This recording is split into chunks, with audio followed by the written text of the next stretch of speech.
If this turkey tastes half as good as it looks, we're all in for a real treat. I can almost smell Mom's chestnut dressing. I'm eating junk food and watching rubbish. We're talking the food of National Lampoon's Christmas Vacation, a Garfield Christmas Special, and Home Alone. Hit it.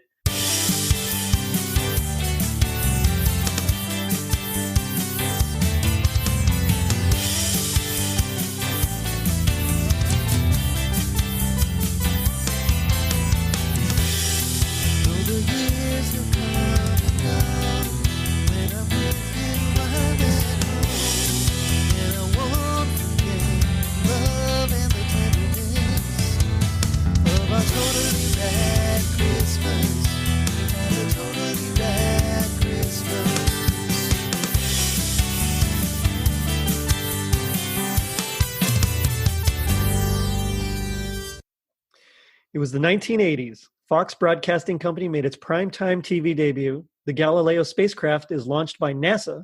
The most complete skeleton of a T-Rex is found in South Dakota, and Christmas specials and movies were filled with delectable, delicious meals and morsels of every kind. I'm your host, Jerry D., with another episode of Totally Rad Christmas, the podcast that talks all things Christmas in the 80s. Toys, movies, specials, music, and fads. If it was gnarly during Christmas in the 80s, we got it covered. Now, joining me is a very special guest. You'll know him as the host of the Way Tubular Seasons Eating podcast, Glen Warren. Glen, how's it going? Good. How are you? I'm doing all right, man. Just, getting through this reopening slowly. Yeah, same here. We've been given the okay to finally get my hair cut after 3 months. Hey, that's not bad. My wife was just doing mine, and it's pretty easy because you can just take it, just take a little buzzer and buzz it all off and done. So, I was managed to kind of at least get that taken care of. Thanks again for having me on. Oh, yes, definitely. And I was kind of thinking back to all my Christmases back in the 80s. And I know we're going to be talking about food, but I think one of the things that really sticks out with me is our Intellivision game when I got in 83, I think it came out. Mm-hmm. So we spent hours and hours playing Intellivision games on the TV. Nice. Big, console TV. Yeah. It was like a piece of furniture. Yeah, exactly. It's like a foot or a foot and a half deep. Exactly.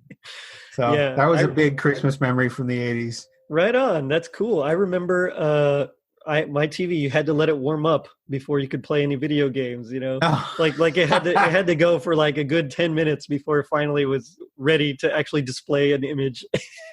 Yeah. But yeah, that's good times. And yeah, okay, the TVs are nicer, but we kind of miss that a little bit, because then you just it's a bit nostalgic. And of course, in the later 80s, I didn't go anywhere without my Sony Discman. Nice. Yeah. Yeah, same here. I remember the very first, the first album I had was Deep Purple's Machine Head. Wow. Okay. Yeah. I was a goth sort of mod kid, so I had a lot of Smiths and The Cure. Okay, right on. Hey, The Cure's pretty rad. I can dig The Cure. So we're actually talking about 3 different specials today, or movies and specials. What are your general thoughts on these different ones? We're talking, of course, National Lampoon's Christmas Vacation, Home Alone, and Garfield Christmas Special. What's your history with them? Of the 3, Garfield is my favorite. Who cannot like a cat that loves lasagna? Yeah, exactly. Yeah. I mean, I grew up reading the cartoons. I had a few of the books. The books were huge in the 80s. Yes, I remember. So, every week there almost seemed to be a new Garfield collection that everyone had to buy. But this Christmas special came out, I guess, in 87. Mm-hmm. So I for some reason, I thought it was earlier than that. Me too, yeah. Of course, memory is subjective. Well, yeah, I've discovered that doing this podcast. But it just seems to, the whole story seems to embody sort of the Christmas message and getting together with family and sharing food and memory and all that stuff. So that's my favorite. Number 2 would definitely be Home Alone. Again, what kid doesn't want to be left alone to do whatever the heck he wants? Yes. Even it is Christmas, but it's still, you have free reign of eating whatever you want, doing whatever you want. Watching whatever you want. Yeah, watching whatever you want. And unfortunately, some two burglars try to steal everything in your house. Yeah, I guess that's a little a little in the way there. Yeah. And so I guess that makes my third choice, National Lampoon's Christmas Vacation. And I guess the only reason I mean, it's a great story. It's funny. Mm-hmm. It follows the Lampoon sort of oeuvre. Yes. But I guess it was just too unbelievable for me. Gotcha. You got to have that suspension of belief. And even in like today's Hallmark Christmas movies, there's that little suspension of belief that, you know, everything's going to work out. Mm-hmm. And just, you know, as you talked about with your friend Lucas in your previous episode, everything seems to be a bit over the top. Yes, it really is. And like you said, yeah, that's kind of the whole ethos of the Lampoon movies. But it's funny because they're trying to capture that, you know, old-fashioned family, you know, nostalgic Christmas, and they really don't. But it's kind of like that Garfield special we were talking about actually does manage to capture it, which is interesting. Like it, you know, they both, you know, like they go to the farm and the farmhouse and all that, and it's just everything that National Lampoon's is trying to reach for. It, you know, of course, it falls way short, but Garfield actually succeeds. So I thought that was kind of a neat connection there to bookend the, you know, these specials here. Yeah, yeah, and it's funny because they both sort of have a big sort of dinner scene as well. I mean, obviously Home Alone doesn't, because it's only Macaulay Culkin's character by himself for most of the movie. Right. But so, and as most of us happen to have a big Christmas dinner. Mm-hmm. I mean, I grew up with all the trimmings, turkey, stuffing, potatoes. I'm from Newfoundland in Canada. Oh, okay. So we have a tradition with our stuffing. We put a little summer savory in the stuffing. So for me, it can't be Christmas dinner without like summer savory stuffing. That sounds really interesting. So yeah, I mean, because for me, I'm from South Texas, so, you know, we're more Hispanic. For me, it's not Christmas even, and we did always have, you know, the turkey and the stuffing and all that, you know, stuff too. But for me, it's not Christmas if there's not also tamales. Nice. So it's like and it really doesn't go at all, but we always had them, and so it's just weird. I have to have the tamales, otherwise it doesn't feel right. And that's what I like about Garfield's Christmas. I mean, it's not Christmas dinner until they have the sausage gravy. Yes, yeah. Which I thought was a great bit that we'll get into with the grandma trying to doctor it up. Yeah, exactly. Oh man, yeah. So we same thing. I remember Christmas Eve. We always had my mom's M&M cookies with the tamales and the hot chocolate, and then of course we'd have like guacamole and chips and queso and things like that. And then Christmas Day, when we'd go to my grandma's and the whole family were there, because, you know, of course we're Hispanics, we have huge families, and I mean, you know, cousins for miles. And I remember we would have, you know, the turkey, but we'd also have a ham, and then, you know, all the stuffing as well, and corn. And so, I mean, we kind of just threw everything in there. Nice.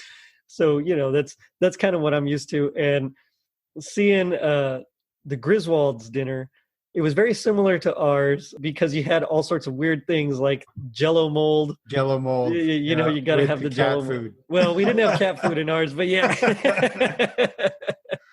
And there was also, well, I'll talk about this later, but we also had the kids table. Kids table, yes. So, you know, anyone under, I think, 10 years old got relegated to the kids table. Yep, I remember. When you had all your family over with your aunts and uncles, you had the small side table or card table set up on the side, and all the kids got set around that table. Yes, so. I remember that table very fondly. But, I mean, there were a lot of us cousins, and so my mom was the youngest of 6 sisters, and so we were the youngest grandkids. So most of the grandkids were older, and so they were at the bigger table, but there was a few that were close to us in age, and so we would all kind of be around that little kids table that you're talking about. And of course, because we were the kids, we got served first. Of course. So that was also kind of nice, yeah. But let's get into the movie. Let's start with Why don't we start with Christmas Vacation? Because that seems to be the dinner that's really the worst out of all of them. Yes. I mean, you could argue between Home Alone, but at least in Home Alone, they also had the Little Nero's in the beginning. So Little Nero's pizza. So no fiddling around. Yeah, so at least that's one that's one dinner that's at least successfully completed. Yes. So oh, go ahead. Set the scene. I know you talked about it briefly in your previous episode, but we set the scene of all the Griswolds around the table. Everything is set. It looks like a Norman Rockwell painting. It really does. Yes. So I think that was what Chris Columbus. Was it Chris Columbus? No, he did Home Alone. It was oh gosh, it's gonna drive me crazy. Yeah. Oh well, that's I mean that's the image they want to portray. They want to portray the perfect family Christmas dinner. Yes. And that's what Clark at the beginning when he's sharpening his knives, that's what Clark is believing is happening.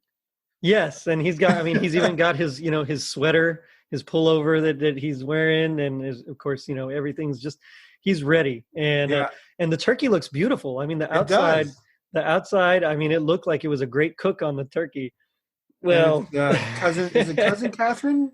Yes. She's the one who bathed the turkey because he says, he did a beautiful job. And of course, Cousin Eddie is smiling and Catherine's smiling. And then we have the infamous scene where the knife goes in and it opens up like an alien egg.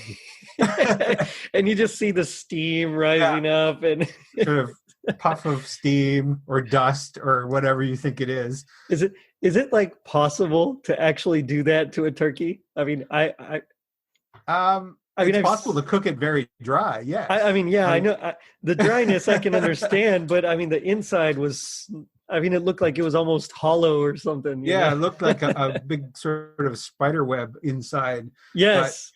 But I've been checking with like food historians and stuff, and they say it's practically impossible to have a perfect looking bird outside and have it dry as a bone on the inside. Gotcha. Okay. So, okay. I'm a bit of a science geek. This is where the science geek in me comes out. Cool. Bring it out. I have a degree in physics, so it's okay. There we go. Bring it on. Yeah. Turkeys, most turkeys are about 75% water. Right. So meat cooked from the inside out. So you'll have the turkey, and of course, Catherine says, "Oh, I left it in too long." Right, yeah. Or I put it in too early, or something. I told you we put it in too early. So you have this meat that's been cooking from the inside out, and after a long time, it gets smaller. The skin starts to shrink. The water starts to evaporate, and eventually, you have the Maillard reaction, which is when the sugar starts to change into caramelization. Okay. All the carbohydrates start on the skin start to brown. Okay. So if that bird was cooked for however long it was, because we never know, right. That skin would be practically black. that have that lovely, open up of the, alien egg scene. I think it definitely would have made a difference. Yeah. Yeah. Yeah, it's a great scene because it is. It looks so perfect, and then you just the wool just. But it goes along with every other scene in the movie. I mean, Clark expects the perfect family of Christmas, so everything seems to go well until it doesn't. The tree they pick out is beautiful, gorgeous, but they didn't bring an axe or chainsaw or anything to cut it down, and then it's too big. Same thing. The lights, he has all these lights, and then they don't work. So, it really does. It fits that pattern of build up, disappointment, and it's a pattern that it works well because they established that pattern in the first vacation movie. And then of course it continues on into European Vacation. And so you're kind of expecting it. And at that point, it's more of just, okay, how is it going to go wrong? Because I know it's going wrong. Yeah. We know it's going to go wrong. But it also makes it real. I mean, who hasn't been to a Christmas dinner and everything's not perfect? Yeah. Aunt Bethany brings the Jell-O pudding in a box. This one's leaking. Yeah. Exactly. Cousin Eddie, and then he just licks her finger. Oh, that always grossed me out as a kid. Oh yes, but that's one of the redeeming features of the movie. Is I actually like Cousin Eddie. I do too. Yeah, he's very optimistic. He always seems to see the bright side of everything, because he says, save the neck for me, and and that's one of the things. Like when we were kids, Mom used to put the turkey in. It seemed to be the crack of dawn. Yes. The bird would go in the oven, and my brother and I would fight over the neck. The neck, because the neck would come out a little earlier, and we'd take the meat off the bone, and chew on the neck before Christmas dinner was at like 4 p.m. Oh yeah, I know. It's always forever. Yeah, and of course you couldn't wait to get to the wishbone either. And, yes, which they never talked about in the movie. I mean, Clark says, "Well, there's the heart." Yeah. So obviously something happened there with the with the taking the not gutting. What's it called when you take all the innards out? The gizzards. The gizzards. Yeah. So, something happened, and she obviously did something wrong there. And I'll give you a little. Confession: the first time I cooked the turkey, I forgot to take the bag of gizzards out. Oh no! So we all did it at least once. Yeah, well, my father-in-law, he loves to cook. That's like his escape. That's how he kind of relaxes and deals with stress and everything. And so we rarely get to actually make a turkey or make a ham or do anything because he always wants to do it. So one time we finally put our foot down and we're like, we're going to get this done. And of course we had no idea what we were doing. And we were like Googling and YouTubing everything and reading our cookbooks. And we finally felt confident enough to do it. And the recipe it was like a cranberry glaze that you would put on the outside of the turkey. It was really delicious, the skin. But we forgot I think you had to like pierce a certain part of something and then drizzle it in a certain way, and we like totally skipped over that part. So the skin was great, but that's about it. Okay. So yeah, we've all kind of done something. Look at the table when they're sat at the table and they do the big scene, and everything else looks perfect. I mean, there's salad, there's broccoli, there's an asparagus tree covered with cherry tomatoes. That's what it was. I was looking at it like, what is that? I've been okay, that makes sense. Yeah. There's like and Bethany's Jell-O mold, but we'll talk about that. There's like a cheesecake further down, closer to the kids. I did notice the cheesecake. Yeah. And there's a couple other salads, a big bowl of broccoli, and right behind Clark, as you see, just before he's about to cut the turkey, there's like a crocumbush tree. Wow. There's a huge chocolate cake. There's like a 7-tiered Christmas cake left on the back. And I'm like, that's fancy. Did they waste all that time trying to chew a turkey? Just go for everything else. Yeah. Like, oh well, turkey's not good. Throw it out. I love how they try to make it moist by like dipping it in their in their champagne and water and all that stuff, or like pour like a river of gravy. Yes, I think we've all had that where the turkey's just so dry and you're just pouring, just drowning it in the gravy. Yeah. I actually like of my turkey. I like the crispy point of the wing. Really? Yeah, it gets a little bit burnt. And it gets a little crunchy. So I would fit in with the Griswolds perfectly. Nice. Are you a white meat or a dark meat guy? Dark meat has more flavor, so definitely dark. It does, yeah. It's funny because like all the ladies, my wife and my mom and my mother-in-law, they all want the white meat and all that stuff. And it's all the men are like, no, give us the dark. It's juicier, it tastes better. Let's do it.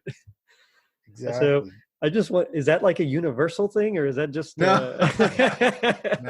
It's all the ladies. My dad is white meat, so which is great because then I get all the. Is that more for you? Yeah. That's what my wife says too. Yeah. Yeah, more for you. So it's like, okay, I'll take the drumstick there, and exactly, and the wings. Yeah, for real. What does a turkey also have? The what is it called? Is it called the oyster? Or the Pope's nose? Yes. The butt. Does a turkey have one? Yeah. Okay. Yeah. Okay. Little science there. All birds have butts. Well, yes, but We used to call it the Pope's nose. the So Pope's nose, nice. yeah. So I apologize to anyone who's Catholic. I'm Catholic, but that's okay. Yeah. No worries. Just a little bulbous pice of. You got to have a sense of humor. Yeah. Yeah, exactly.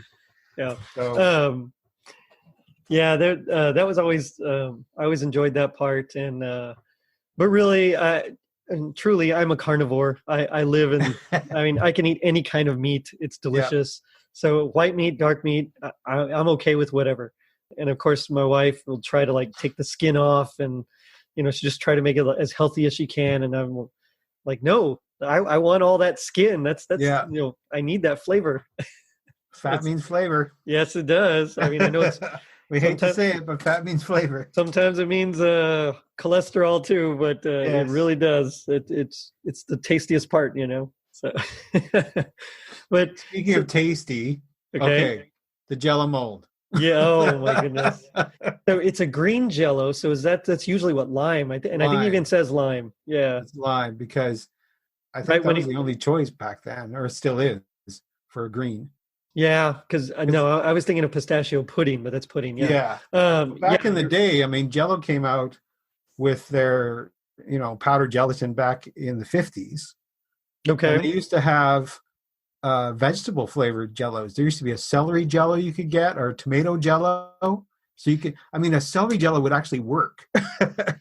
Celery it doesn't really have a strong taste, but no. I mean, yeah, I could see it. I could see it happening.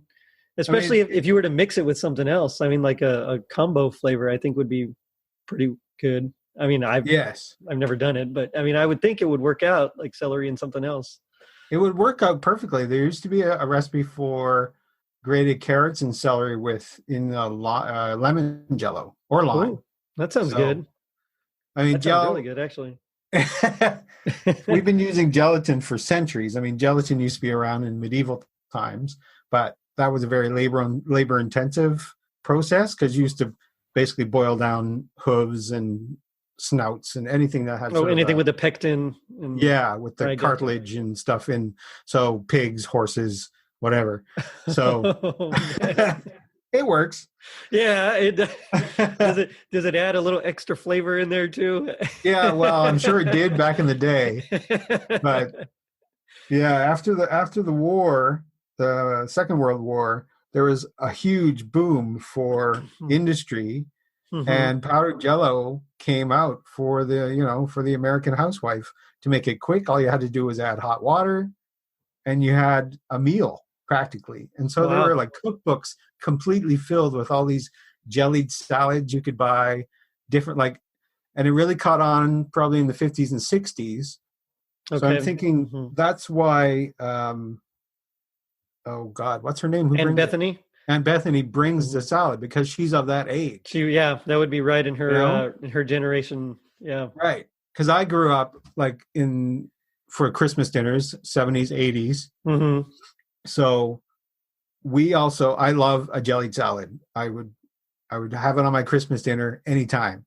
Oh wow! But when I was a kid, it was always like a dessert, like a cranberry jelly salad. Okay. Yeah. Mm-hmm. So I know that one year Kraft came out with a cranberry Jello, and when you bought 4 boxes of the Jello, you got this plastic. You could send away for a plastic cranberry mold. That's I know. Neat, actually. So I actually did. I went and bought the 4 boxes of Jello, mailed my box tops in, basically got my cent like $1.50, got my cranberry mold, and made my cranberry molded jelly salad. Presented it at Christmas, and everyone was like, "Yay!" Nice. We would always do. So of course we'd have like cakes and pies and things, but we would also have. I think they used to call it Watergate salad. So it's kind of like an ambrosia salad, but with like a pistachio pudding mix instead. Nice. So it was, and of course it had the marshmallows and pineapple and pecans and things like that. And so that was always like our add-on to whatever else we had. So, apple pie, pecan pie, or, things like that, and pumpkin pie. And then of course, a couple of like cakes here and there. And then The Watergate salad is an extra. I don't know if there's a real official name, but that's what they always called it in our family. So. Like Watergate seems, I mean, the only thing about Watergate is like the Nixon administration thing. I'm wondering if that's like if it was popular maybe during that time. Yeah. And so it just kind of got tagged on. I don't know. I mean, like I said, I don't even know if that's the official name. I just know that's what my mom called it. So that's what we call it. Nice. But the only issue I have with that Jell-O salad is that how can the cat food stay crunchy? Yeah, for real. You know, that's a mystery there. We're thinking it's been sitting in in the car as they drove to the Griswold family Christmas. It's been sitting in a Jell-O mold for hours, and I don't know. Maybe there's some sort of coating on the cat food that keeps it crunchy in a gelatinous solution. Maybe. Well, Clark was working on that. What did he call it? That cereal varnish. Yes. Against the crunch. Maybe his company used it on the cat food. There you go. There we go. We just there's a big sort of. Yeah. Well, there's many. Yeah. There's a continuity thing. That's another thing that gets me with the movie. There's a continuity thing where they cut to everyone eating the turkey. Everyone's either throwing their turkey away or dipping it in the champagne, and you see the salad, the Jell-O salad, that's almost gone. And then later they cut to Clark finding the cat food in his mouth, and the Jell-O salad is only half empty. Yes. Like, continuity, please. Some days the best takes are just, oh, well, what are you going to do? I always find that scene funny because you can hear, like, there's a real, I mean, you can tell they brought up the sound a lot when sound design, when they're scraping their knives and forks on the plates. I mean, it's just, those sounds are a lot more prominent than anything else, even the chewing sounds. So, I guess the artist had a day's work for that. Yes, for real. Yeah. He's like, all right, I'm going to win best sound design this year. So that always, every single time, that makes me laugh. Just, you can hear all that clanging, scraping. It's, and of course we can't talk about National Lampoon's Christmas without the last sort of big food moment, which is Clark's bonus check. Oh, yeah. Yeah. Of course, he thinks he's getting a bonus check, as we know. Quote unquote bonus check. Yeah. Yes. So the gift there's given. Yeah. So he's expecting a bonus check to put in a new swimming pool. Right. And instead of that, he gets a membership to the Jelly of the Month Club. Yes. Which, I mean, I wouldn't be opposed to getting. I think if it's between like a large chunk of change or a Jelly of the Month, I might go with the chunk of change. Yes. But if it was like a smaller, check and then the Jelly of the Month Club, I think I'd be really happy with that. It must have been a pretty nice bonus check, because if he's putting in a swimming pool and having money left over to fly up. To fly everyone, yeah. Like, we're talking a good 10 grand or more? I would think so, for what he does, and then they're adding 20% to it, so it's gonna be that's gonna be quite big. And so getting a Jelly of the Month Club would be what, 100, 150 tops? Yeah, something like that. Yeah, I wouldn't go over 150. I mean, really nice jelly, really nice. I'm actually curious to know what all of the jellies were. Well, funny you should say that, because there's a company here in Ontario that has one. Really? Yes. Okay. I don't know if you can see this. I can, yeah. Oh, there you go. Jelly of the Month Club. Nice. There's a company called retrofestive.ca. Okay. And they make a Jelly of the Month Club. It's all 12 jellies in one box, so you get just one. You don't get one every month. Right. Oh, which okay. is more cost effective. Yeah. But they partnered up with a company in Ontario, and they make all these great small little jars of jelly. Wow, look at that. That's cool. So you have the traditional ones like strawberry jam, which jams and jellies. I guess if you want to be technical, it's jams and jellies, because all jellies would be a little bit harder, I guess. Can I ask the difference? As I really don't know. What is the difference between a jam and a jelly? Oh, a jam and a jelly. Basically, a jam is jelly with seeds. Oh, okay. And the pulp of the fruit. And then preserves would actually have pieces of the larger pieces, and plus peel and probably a few other like herbs, or spices, I should say, added to it. Okay, so, right on. Yeah. Sorry to put you on the spot, but thank you. No worries. I appreciate it. I've always wondered, but I've never been curious enough to go look it up. So, yeah. So this company makes like strawberry jam, raspberry jam, the usual ones. Like, but there's a nice plum jam in here. Ooh, that sounds black good. Currant, grape jelly, crabapple jelly. So you could, be envious of the Griswolds and have your own jelly of the month. That's cool. The plum jam, would that be good with maybe duck? Would that be paired turkey? Well? Well, in this case, yeah. Yes, plum is great. Plum is great with pork and yeah. Yeah. The other white meat. That's what I hear. Yes. But yeah, retrofestive.ca. I'm doing a shameless plug on your show. That's okay. That's fine. You can do it again at the end. Yeah, I talked to Tyler. He's the owner and operator of the company, and he said that they commissioned this for their company only. So if anyone wants to go to retrofestive.ca, unfortunately, they only ship in Canada. That is kind of a bummer, yeah. But if you have friends who can get it shipped to them, and then they can mail it to you. Right on. Oh, and we can post a link to that as well. When this drops. Yeah. And he also said that in Canada, if you have an order over $50, you can use the coupon FIVER to take $5 off your order. Nice. So there you go. Right on. So guys, go visit. Get yourself a Jelly of the Month club. Jelly of the Month club. Be the envy of your friends. Yeah, there you go. Oh man.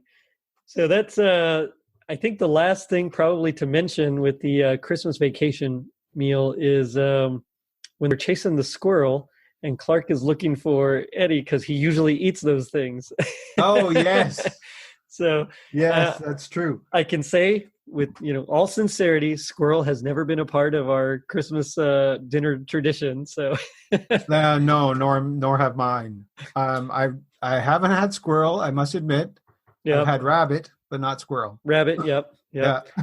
There's a place here called Twisted Root Burger Company that has a great kangaroo burger. Nice. Yeah. So I've had root. It's really good. Yeah. Sorry, vegetarians. Yeah. Oh, and another thing, the eggnog in the lovely moose glasses. You can get those moose glasses as well at retrofestive.ca. Nice.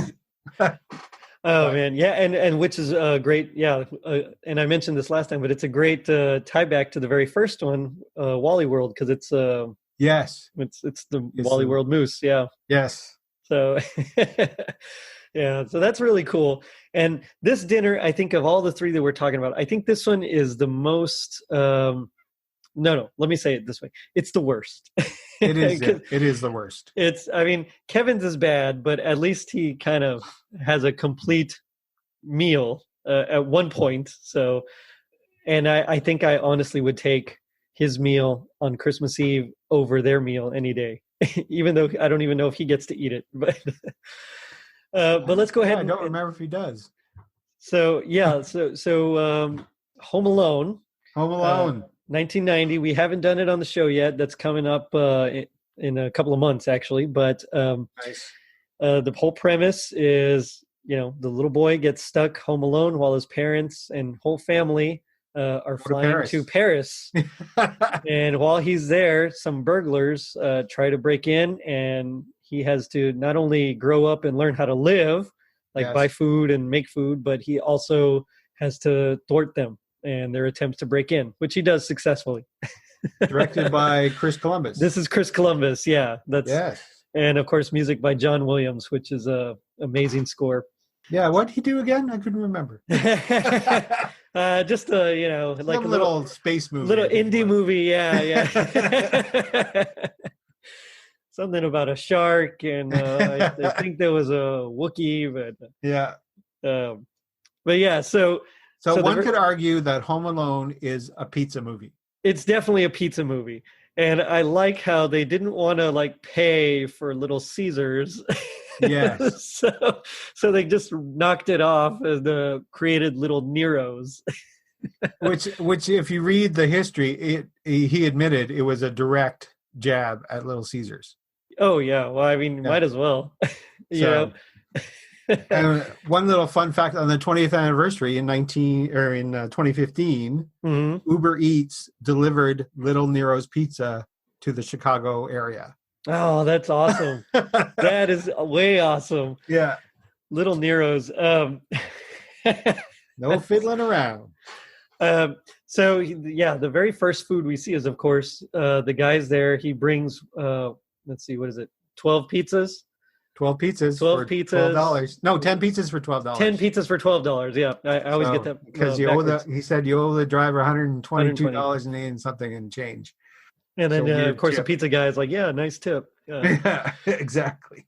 But this kind of starts off the whole thing because there's not enough cheese pizza, and of course, being a young boy. And not all kids are like this, but a lot of them do. Like my daughter right now is going through that where she only wants to eat cheese kind of a thing. Yeah. And so, I can understand why he gets so upset. And of course, at this point, he's been picked on already, and Buzz has already kind of told him to get out and scared him to death with the story of Old Man Marley. Yep. So when he realizes that there is no cheese, and then Buzz threatens to regurgitate some for him to any eat. big brother would do. Of course, yeah, that's classic. You can't blame Buzz for that. No. But he gets a good shove. He does, yeah. And then of course the milk spills on the on one of the ticket or on all the tickets. They accidentally throw one of them away, and the passport, yeah. So it kind of, which is another thing because they're drinking the milk with the pizza, which my wife of course would be appalled at all that dairy at one sitting, but. I wonder if it was a bit like an homage because it was of this movie, of the three things we're talking about. This movie has the most product placement I've ever seen. Oh, of course, yeah. Like there's Pepsi, there's it's like not Frito-Lay, like Gator chips or something. There was something like that he has. And I remember. If you've ever seen The Movies That Made Us, it is a documentary that just came out on Netflix this past year. This is one of the ones, they only did 4, and this is one of them that they talk about. And it's they're talking about how originally it was going to be done at another studio, and eventually they couldn't decide on a budget. So they were going to, after all this pre-production stuff, they were going to actually be shut down. But kind of under the table, they were doing dealings with another studio. So when they decided to shut it down, the other studio was like, no, we'll continue to fund it for this price. And it was like they kind of lowballed as much as they could. So it makes sense that there would be a lot of product placement to kind of make up for that lack of revenue. Exactly. Yeah. So I can see why they did it. But yes, you're right. There's tons of just all over the place, and the toothbrush and all that stuff. Yeah. But let's, talk about the price. This is 1990. Yes. And it's $12 for a large pizza. Mm-hmm. That's a lot of money. Must be. Because if you go back, I was, of course, researching for the show. Right. And an average pizza around there was probably like $8. I wonder if it was, and I wonder if maybe because it's a certain style. You know how sometimes meat lovers is sometimes more, or veggie lovers, things like that. But perhaps, then when he orders the pizza later, it's a cheese pizza for $12. For $12, that's right. $11.80. That's right, because he just gives them the 12, and he's like cheapskate. Yeah. I was trying to think because we never know what the family what they do for a living, like what the father's profession is. I don't know, but he must make bank. If, major coin. Yeah, because if he can fly the whole family, like 8 kids, 9 kids, something like that, and Uncle Frank, even Paris. Uncle Frank says, your dad's paying good money for this. Yeah. So if he can afford all of those, that's a big chunk of change right there. But it's filmed in, was it Winnetka, Illinois? I think so. Yeah, so that's where the town is supposed to be, and according to the interweb, because who doesn't believe the internet?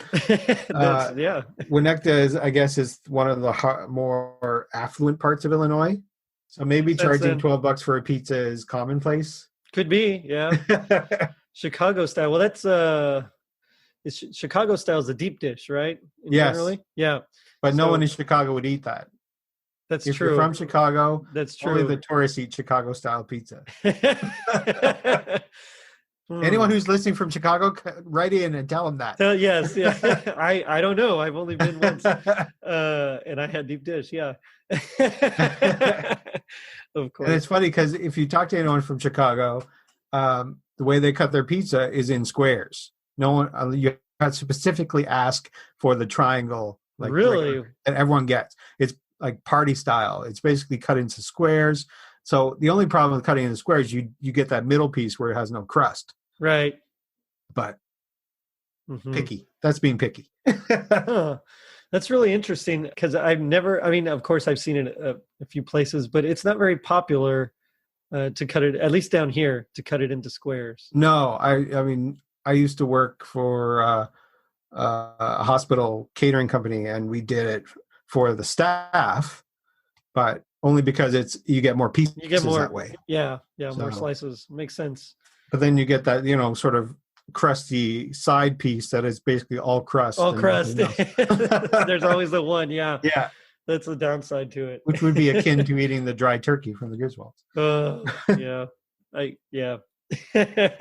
So we have the big family fight. All the pizza gets shoved to the side. The milk and Pepsi gets poured all over the passports. Yeah.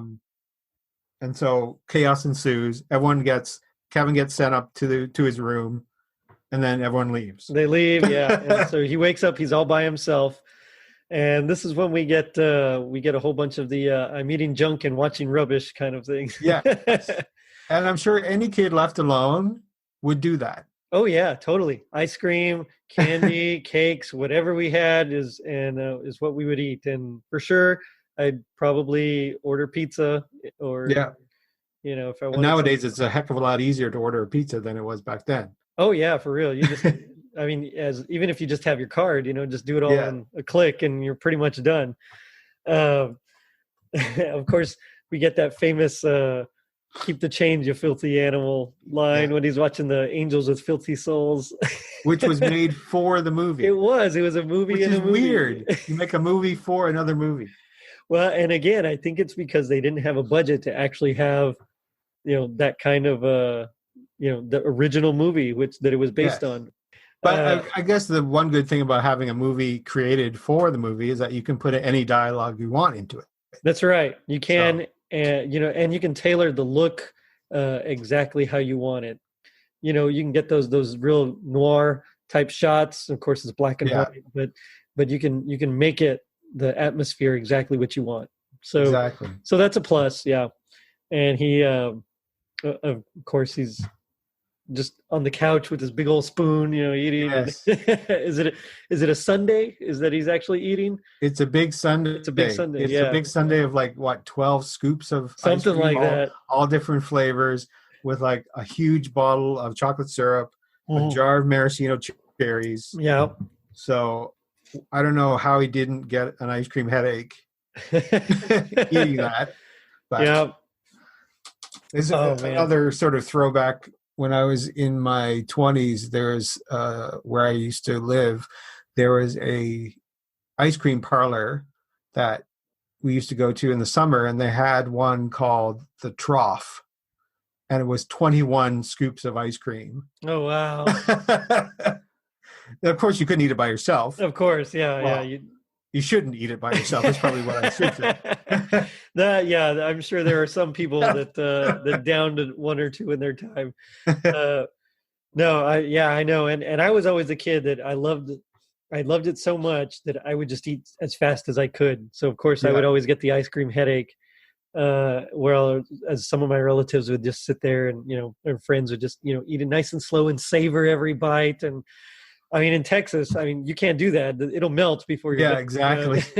So, Unless you're in air conditioning. that's right. And sometimes even then, Yeah. So you got to get through that thing as fast as you can. But before he's eating this Sunday, he actually has to go out and get his own food, which makes me wonder. Like, he went to the supermarket and bought like a couple TV dinners, Right. and a couple other things. I'm like, yes, the family just left for a holiday, but did they not have anything in the house he couldn't eat besides, the mountain of ice cream? I mean, seriously, that's a good point, because I mean, she even says, I hope you're all drinking milk because I want to get rid of it. Yes. But I mean, that's understandable. Milk, Yeah, I mean, you don't go for a week holiday or 2-week holiday. Yeah, exactly. But I mean, you would think there would still be something in the freezer at least. Yeah. So, Anyway. I don't know, guys. I'll write to Mr. Columbus. What were you thinking? Yeah, we can't write to John Hughes, unfortunately. No. But Kevin buys a mac and cheese dinner. Mac he and buys cheese, a turkey dinner. Mm-hmm. And we see later that he has the mac and cheese for Christmas Eve. For Christmas Eve, yeah. So we're assuming he's having the turkey dinner for Christmas Day. Right. I would hope so, yeah. Yeah. And as you look at the scene, it's like the most beautiful plate of mac and cheese you've ever seen. Yeah, I've never ever seen a TV dinner style mac and cheese look like that. Yeah, exactly. That's like totally homemade mac and cheese there. Yeah. Like, styled by a 12-year-old kid. Right, yeah. Craft services came over. And that's another thing. I mean, I'm not going to say her parenting skills are bad, but don't these kids know how to make anything besides microwave dinners? Like, I mean, you could think the other ones probably did. They packed their suitcases, they did all that, and of course they set it up where, since he's the baby of that side of the family, that the mom would always do everything for him. So True. I guess it kind of makes sense that he just hasn't. No culinary skills. Yeah, at all. Yeah.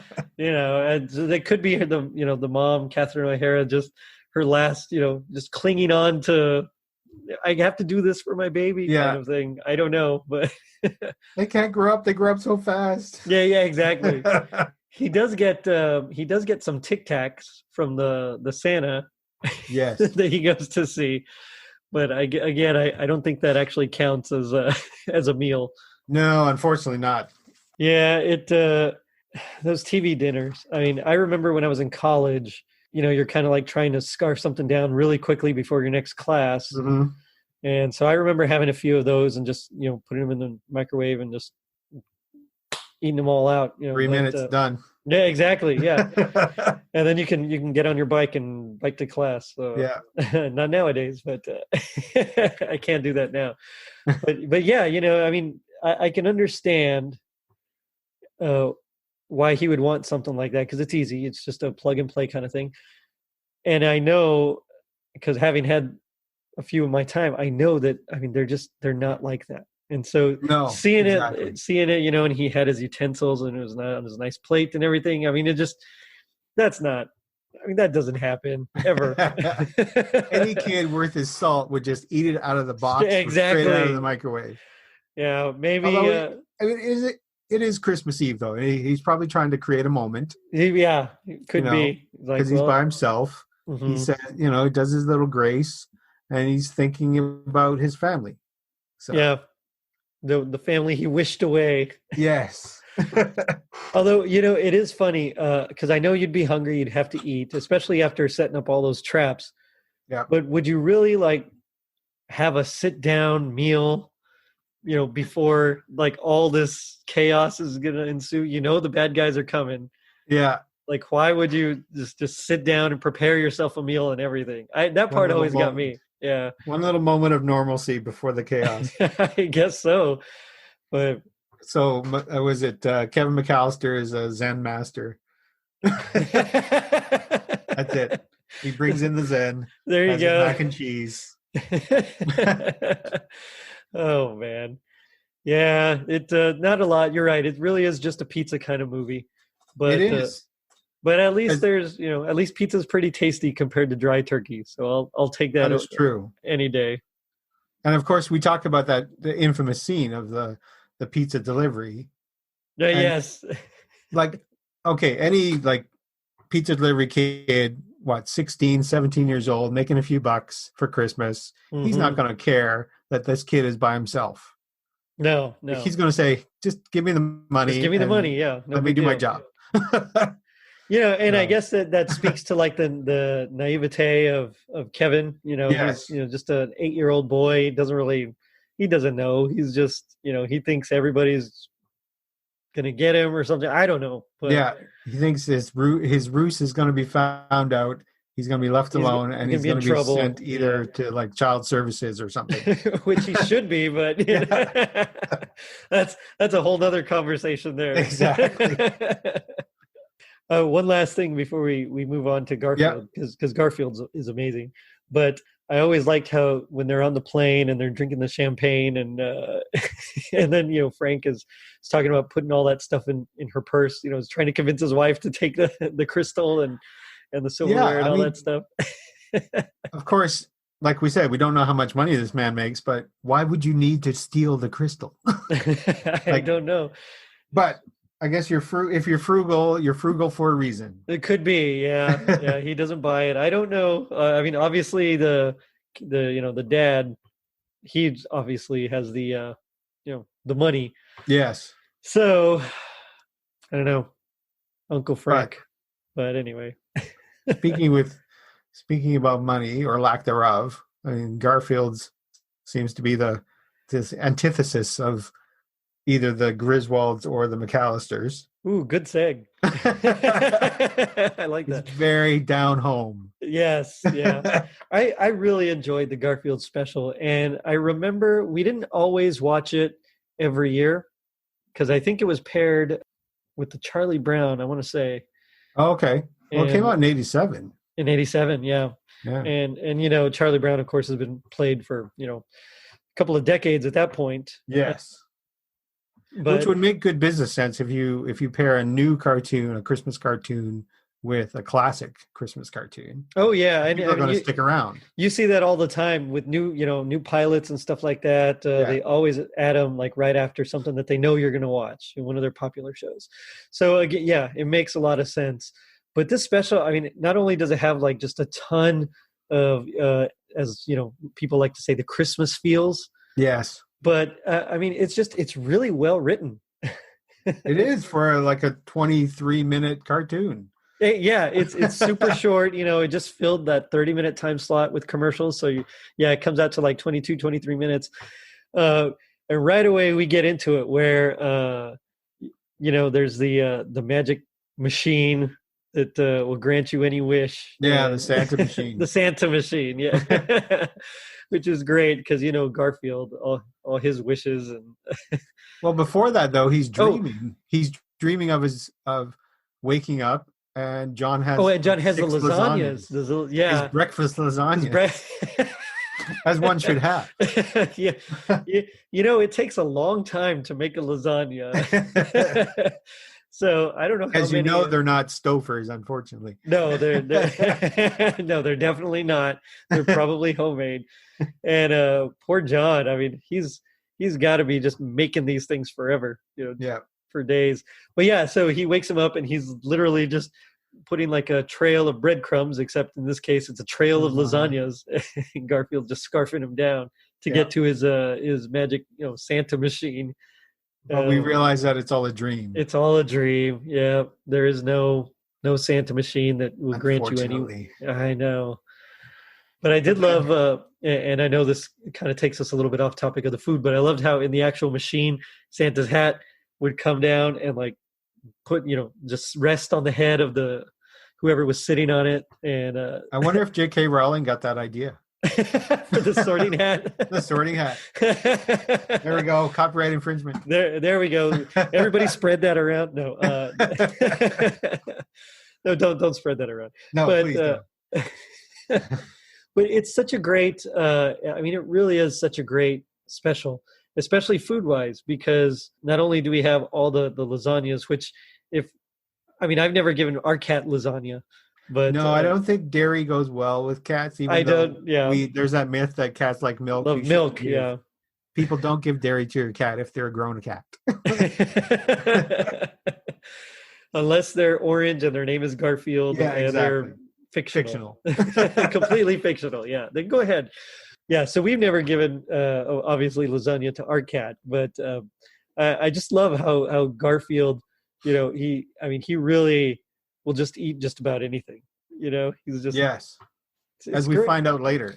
Yes, we do. Because the grandma has given him a lot of her stuff. The treats under the table.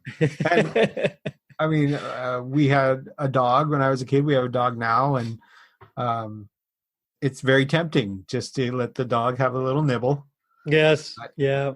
We were guilty of that growing up. We had a little Chihuahua, and we were really guilty with him. We learned our lesson later, but with him, we always did that.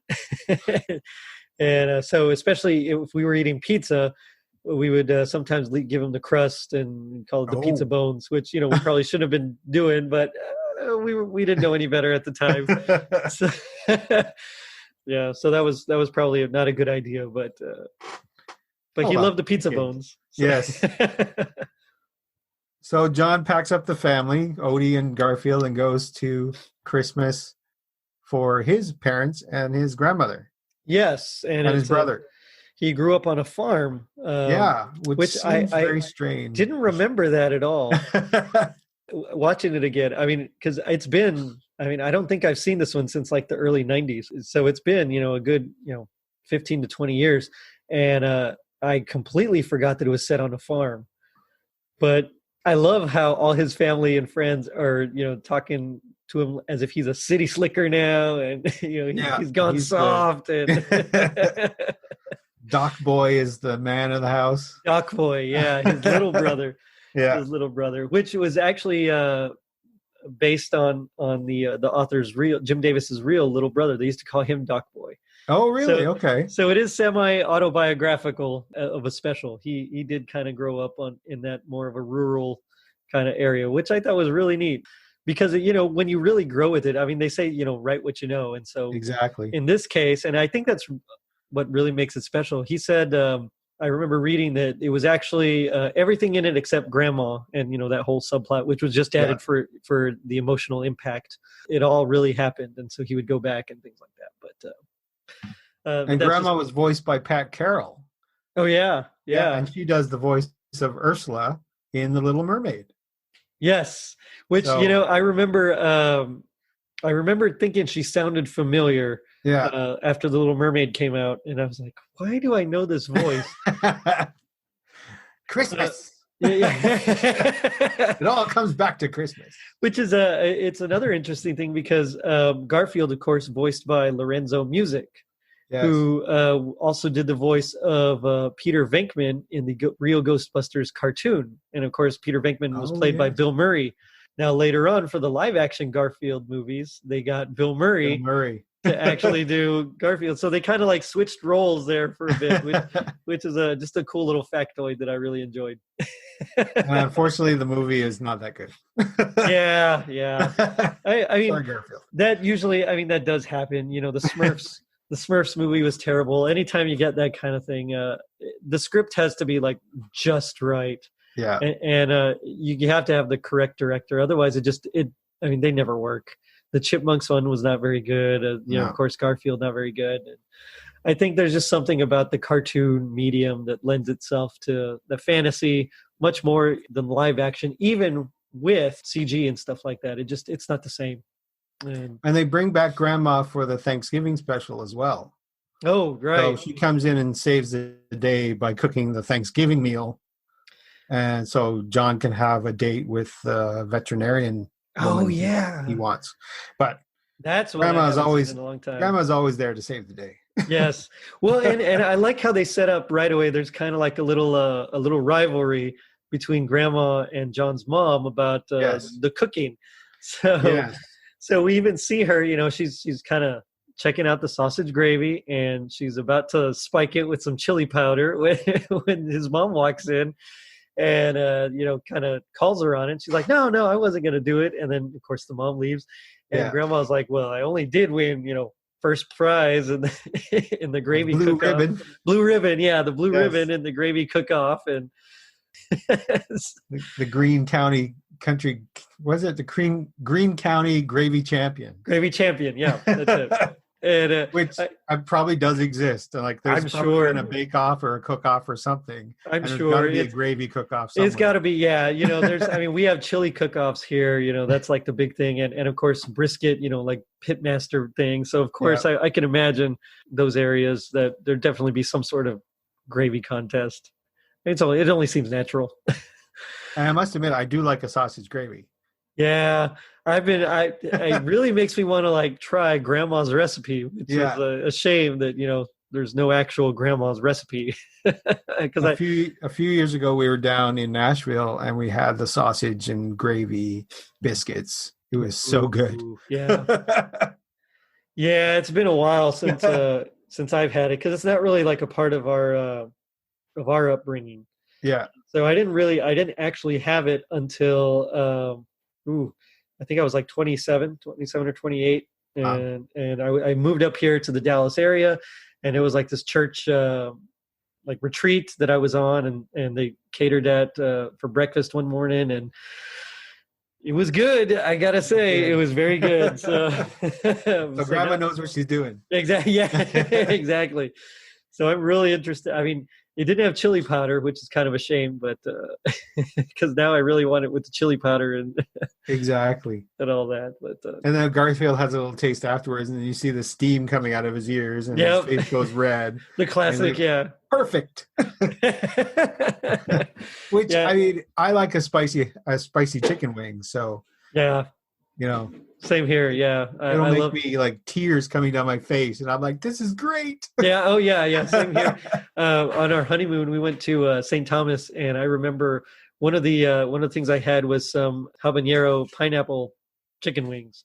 Oh, yummy! And they were delicious, but I remember just sweat kind of dripping down my forehead, and my beautiful bride, just looking at me like, you shouldn't have done that. Where's the milk? Yeah, exactly. But their dinner, they have like a nice spread. For this similar Christmas to dinner. the Griswolds. Yes. They have a huge table covered with food. Everything looks beautiful. I love how he says, pass the potatoes. And then she asks him like, what kind? There's like a boiled, mashed, I forgot. Scalloped, whipped. That's the one. Yeah. Scalloped.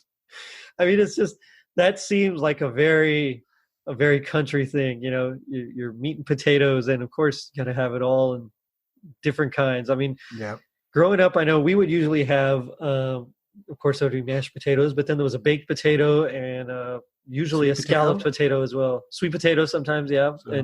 But that was usually we'd usually actually have more yams, the candied yams, as part of our. Okay. Yeah. Yeah.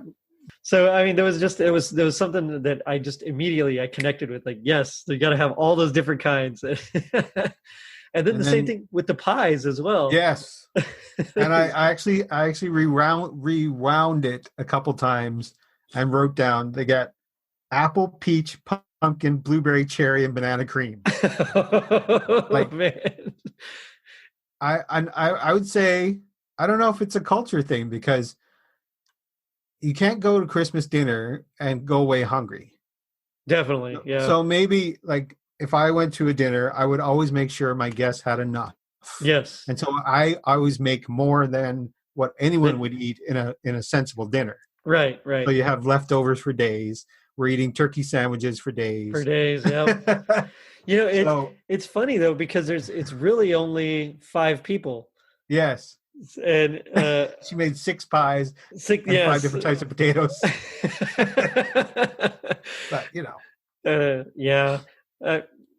I don't know. I mean, it just seems it seems excessive. But you're right. I mean, and my mom is the first one to tell you that she would much rather have too much, then not enough. Exactly. So anytime we're planning like a party for a birthday or a baptism or whatever, or retirement, anything, it's like always she makes like 1,000,000 pounds of potato salad, and of course people love it. So there's rarely any left over. But I mean, there's just so many pounds of rice, so many pounds of beans. I mean, there's all this fajitas and brisket and all that good barbecue stuff, just forever and ever and ever. And so yeah, I mean, this is the exact epitome of like rather have too much.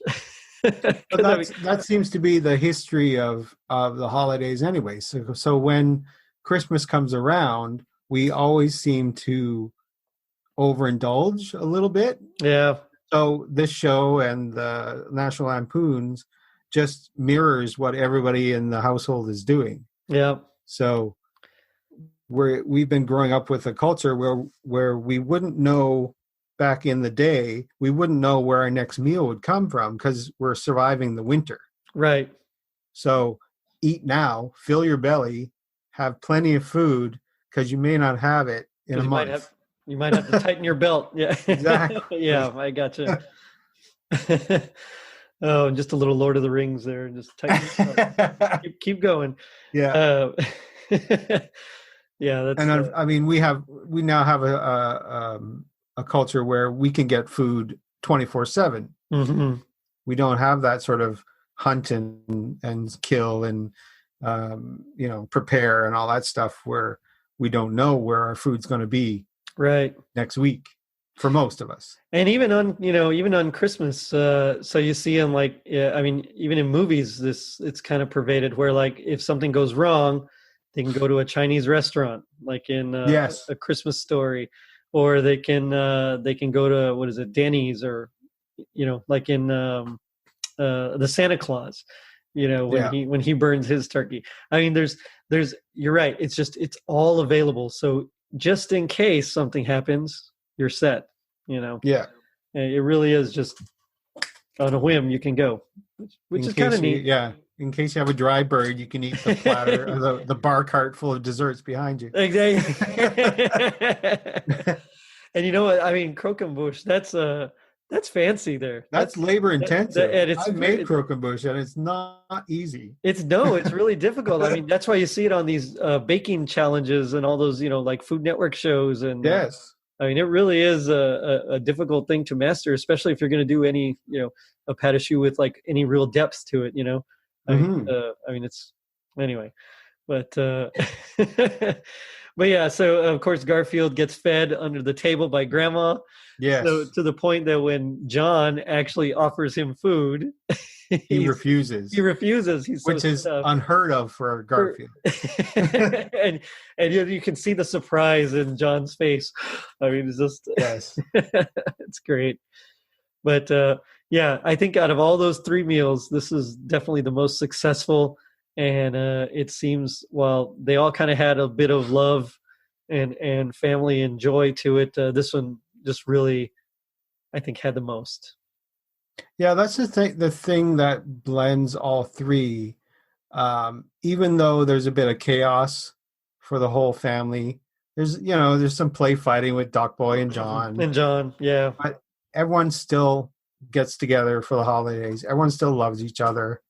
And that's what Clark was trying to have. He was having a family moment, because there was that right at the beginning when they find the tree, going back to the Christmas vacation. There's that quote he says to his wife: "The most enduring traditions of the season are best enjoyed by the warmth embrace of kith and kin." Mm-hmm. And that's what he's searching for the whole movie. Yeah. Yeah, and it's funny that the simplicity of John and his family. I mean, they get it, Yeah, they have the big family meal. They meet afterwards by a big roaring fire and a nice tree, and they just share stories and memories, and they enjoy each other's company. Yep, and that's all that Kevin wants too. Yeah, I mean, especially at that point. Even, at the end point, he wants to be back with his family. And if you have time, Uncle Frank too. Exactly. Oh man. So I have to ask, what would you say, and you can pick, you can either use all three or you can pick one, but what would you say is your happiest moment of these specials here? Food related? Yes. I think the happiest moment would be the meal with the Arbuckles. Yeah. So even though Doc Boy kind of steals the spotlight by doing the grace, yeah, well, it seems to be, to me, it encompasses sort of the true sort of Christmas get together with family over food. Mm-hmm. So that's like we said at the beginning, that's sort of the true Christmas message. Yeah. And I completely agree. And speaking of the grace, I do find it funny how he's like, I don't know what to say. And grandma hits him on the head, and then all of a sudden he starts going, and then he really starts going and until standing up. So I always thought that was a good bit there, but which is similar to the Griswolds, because Aunt Bethany says grace, and then Clark or Eddie stands up.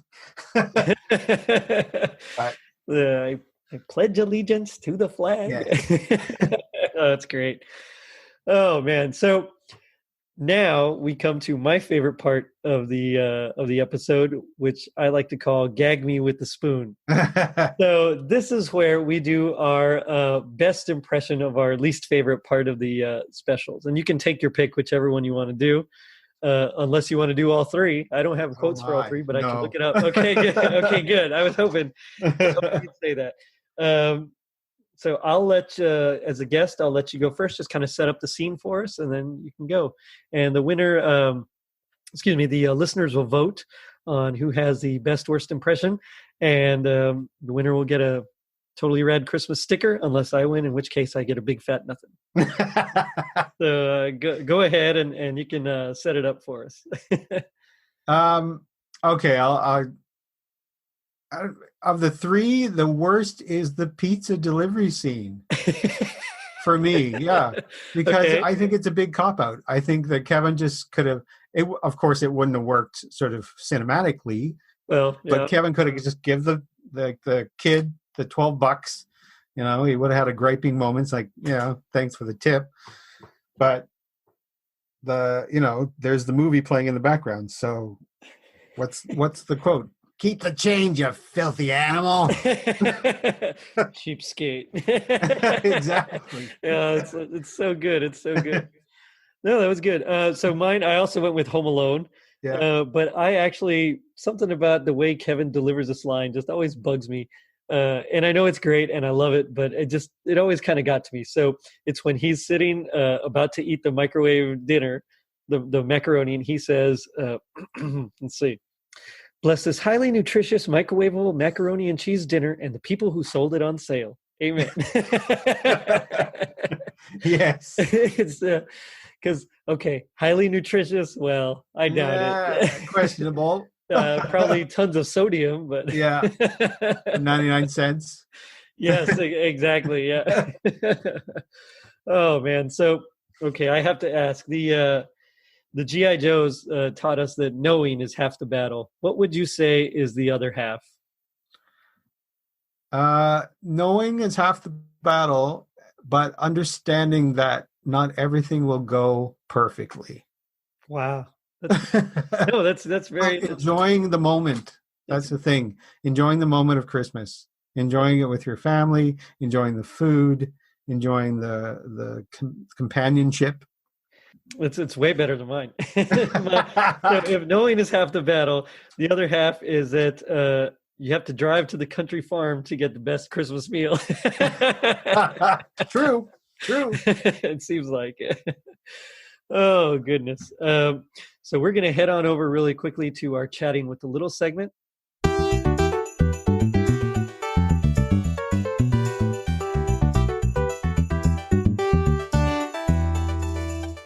Hi, welcome back to another segment of Chatting with the Littles.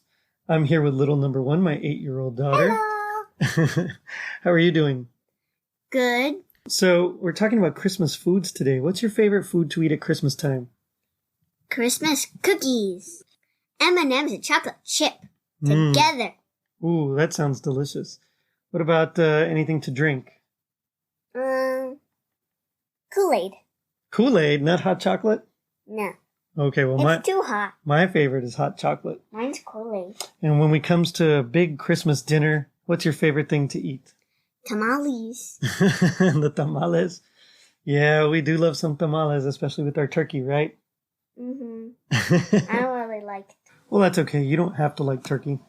But anyway, I think on that note, we will get back to our regularly scheduled program. Mm-hmm.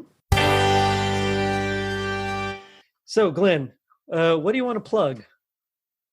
Well, I plug my podcast, of course. Yep, go for it. So I've started a podcast called Seasons Eatings. It all delves into the history and the origins of our favorite Christmas foods. So I've had a couple episodes come out. I'm going to be doing a little surprise for the Burr months coming up. I'm going to be putting in a little extra bonus episode each month.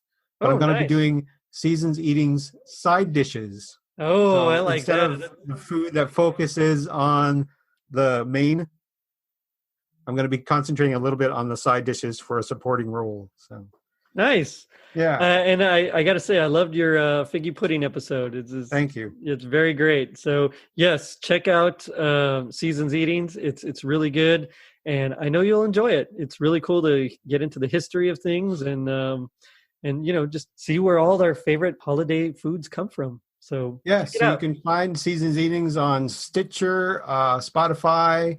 I'm working on Apple Podcasts and Google. Okay. So, Yep. Facebook as well, facebook.com/Seasons Eatings podcast. And you can email me if you like, seasonseatingspodcast@gmail.com. And if you have questions about Christmas food or comments that something you want to hear about, I'd love to hear from everybody. Very cool. And I think you even have a Facebook group, don't you? Yes. Also, Seasons Eatings podcast. So if you go to the Seasons Eatings page, you can sign up for the group. And on Instagram @Seasons Eatings Pod. Right up. Also, don't forget the Jelly of the Month Club. Please, if you're in Canada, check out retrofestive.ca. They have a huge supply of all these great retro Christmas stuff. You can get your own Jelly of the Month Club. You can get the Griswolds Moose Mug. You can get so many different great things from National Lampoon's Christmas Vacation, buttons, clothing, puzzles, you name it. If it's retro, it's at retrofestive.ca. Cool. Well, with that, I'm going to say, first of all, thank you so much for coming on and talking all these specials and movies with me. I had a lot of fun, and I learned a lot too, which is always a pleasure for me. I love learning, so that was really cool. Cool. Thank you very much for having me. Yeah, anytime you want to come back, we can get into some other great holiday meals or anything else you want to talk about. So I will end it by saying, it's the Christmas star, and that's all that matters tonight. It's not the giving, it's not the getting, it's the loving. So, Merry Christmas, you filthy animal. And you can find us, as always, on our social media pages, Facebook, Twitter, and Instagram. And if you're feeling like the man of the house during a fun old-fashioned family Christmas on a farm, leave us a review on iTunes. Not only does it help us reach more people, but you also get a free sticker as well. So don't forget to vote. And I'm going to say, later, dudes. What did you want to say? It's challenge time, people. Challenge time. The challenge is to make a little toy of the Christmas cookies that you like to eat, and you can play with it. Oh, that's a good one. How about they just make some Christmas cookies? A toy of Christmas cookies. Okay. Well, you heard it. You heard it here, folks. She wants you to make a toy or replica of Christmas cookies that you can play with. Play or anything. I think you should just make some Christmas cookies. And on that note, we're gonna say. Do it at my idea. We're gonna say. Later, dudes.